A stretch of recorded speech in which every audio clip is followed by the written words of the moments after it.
Is Ukraine really dictating the pace of this war, or are they simply reacting to Moscow? That is the uncomfortable question many analysts are now asking. From the outside, it might appear that Ukraine has been constantly on the defensive, pushed into corners, forced to respond to overwhelming pressure from Russia. And yet, if you look closer, some claim there is more going on beneath the surface. According to certain military observers, Ukraine has managed to turn battlefield disadvantages into long-term opportunities. They suggest that Kyiv's leadership anticipated certain Russian moves and positioned their forces accordingly. If true, that would mean Ukraine is not just surviving. It could be shaping the path of this war itself. But others argue the opposite. They insist Ukraine is improvising, adapting day by day, with no real grand strategy. From that perspective, what looks like foresight may actually be coincidence, or even Western guidance disguised as Ukrainian planning. The question is, are we witnessing Ukraine as a master strategist, or simply a nation reacting under pressure and surviving by sheer willpower? When you study the battlefield over the past years, something stands out. Many argue that Ukraine has shown an unusual degree of foresight. Defensive lines were not built overnight. Supply routes were adjusted in advance. Counteroffensives, even when costly, seem to aim at shaping the broader direction of the war rather than just stopping Russian advances. According to some analysts, this reflects a proactive mindset. They claim Ukraine has been guiding events toward a long-term goal, pushing Russia into extended engagements that drain resources. The idea here is that Ukraine is not just holding ground, but deliberately steering the tempo of conflict. Others claim this interpretation is too generous.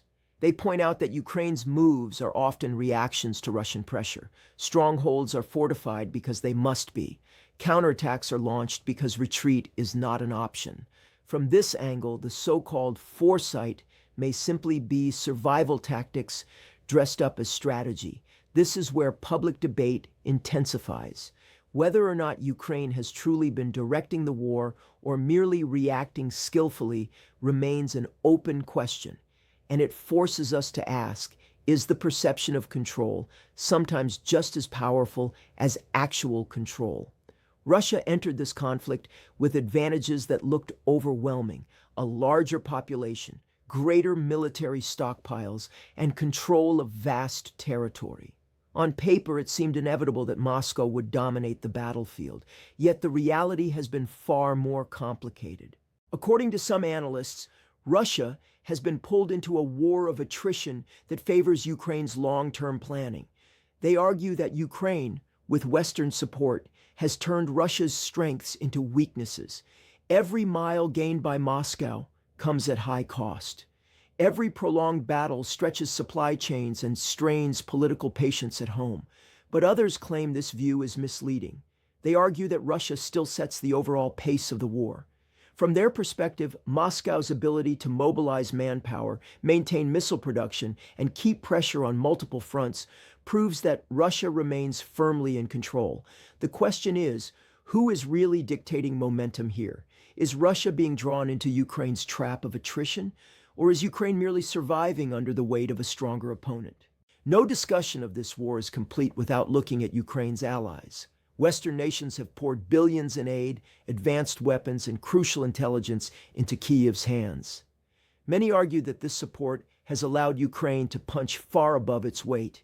Without it, they claim, Ukraine's resistance would have collapsed long ago. According to some analysts, Ukraine has used this assistance not just to survive, but to shape the battlefield itself. They suggest Kyiv has become skilled at directing the flow of resources, deploying aid in ways that pressure Russia at key points.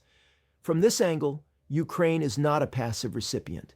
It could be an active architect of strategy. Others claim the opposite. They insist Ukraine is heavily dependent, with little autonomy over the broader war. In this view, Washington, London, and Brussels are the real decision makers, while Kyiv simply follows. That raises a controversial question. Is Ukraine a sovereign strategist, or is it just a piece on the chessboard of larger powers? This is where public debate intensifies. Whether or not Ukraine is steering its own course or simply serving as a proxy in a wider geopolitical contest remains unsettled. Beyond missiles and tanks, this conflict is also fought through images, words, and narratives. Ukraine has been praised for its mastery of information warfare. Many argue that Kyiv has crafted a powerful global image, portraying resilience, courage, and unity that has rallied international support and kept Western aid flowing. According to some observers, this ability to control the narrative is itself a weapon. It could be said that Ukraine has turned public opinion into a strategic resource, one that offsets its military disadvantages. In this view, communication becomes as critical as artillery. Others claim this is overstated. They argue that while media campaigns may inspire sympathy abroad, they cannot alter the fundamental realities of manpower, logistics, and battlefield control. From that perspective, messaging may be little more than a distraction from the hard facts of war. The question is, can information truly shift the balance of a military conflict, or does it only mask the deeper realities until they can no longer be ignored? As the war grinds on, both sides face mounting costs. Ukraine endures shattered infrastructure, population displacement, and constant pressure on its forces. Russia absorbs sanctions, casualties, and international isolation. According to some analysts, this is precisely the battlefield Ukraine wanted, a drawn-out conflict where time slowly weakens Moscow. Many argue that Ukraine's strategy is to stretch Russian resources until political cracks appear in the Kremlin. By keeping the war alive, even without dramatic victories, Ukraine could be aiming for a long-term collapse of Russian will. But others claim this vision is unrealistic. They argue that Ukraine itself may be the one running out of options. With each passing month, dependence on foreign aid deepens.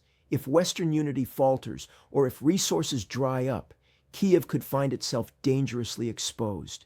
The question is, who can truly endure a war of attrition longer? Will Russia's larger reserves carry the day, or will Ukraine's resilience and outside backing tip the scales? So where does this leave us?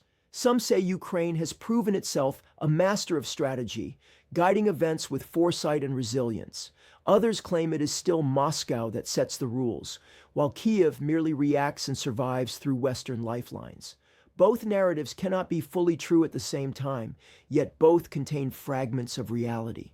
According to some observers, this war is not only about territory, it could be about perception, endurance, and the ability to convince the world of who holds the upper hand. Whether or not Ukraine is shaping the war, or whether Russia still holds the initiative, remains a question without a simple answer. This is where public debate intensifies. Is Ukraine the strategist or the pawn? Is Russia dictating events or being drawn into a trap it cannot escape? What do you think? Who is really shaping this war?